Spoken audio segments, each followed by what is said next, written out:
ఒకసారి ఆ mimicry talent ఒకసారి ఇప్పుడు ఏమన్నా చూపిస్తారా మాకు? తప్పకుండా, ఎందుకంటే కళాకారుడిగా అడిగినప్పుడు చేయడం అనేది మా బాధ్యత. డెఫినెట్ గా అంటే నాకు బాగా గుర్తింపు తెచ్చినటువంటి వాయిస్లు చాలా ఉన్నాయి. సో పెక్యులర్ వాయిసెస్ నేను ఇమిటేట్ చేయగలుగుతూ ఉంటాను. రాజ్బాబు గారు కానివ్వండి, కొండవలస గారు కానివ్వండి, ఎంఎస్ నారాయణ గారు, ఇలా కొంతమంది మాత్రం నేను ఇమిటేట్ చేస్తూ ఉంటాను.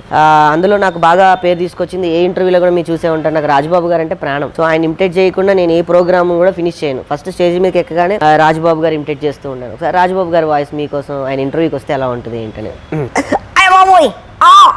ఈ రోజు నన్ను ఇంటర్వ్యూకి పిలిచి ఎంతసేపు నేను కూడా బాగా తెలుసు మా తూరమ్మతో రావద్దు అంది. నేను మాత్రం ఊరుకుంటానా ఏంటి? ఎంత యాంకర్ వచ్చి కూర్చున్నాను. అయ్య బాబోయ్. రాజ్బాబు గారు అదే కొండవలస గారు తీసుకుంటే ఎలా ఉంటుంది? నాకు తెలియదేటి, నాకెవరేటి నాకు తెలియకపోవటం ఏంటి? చటాకులో చెడుగుడాడుతున్నా శ్రీకాకులో పెట్టాడుకున్నాను. అరుంధతి నాకు తెలుసు, ఆ కత్తి తీసి లోపల పెట్టి అయితే ఓకే. ఇలాంటి ఒక పెక్యులర్ వాయిసెస్ ఉంటాయి, అవి కొంతమంది మాత్రం చూసబుల్ చేసుకుంటూ ఉంటారు.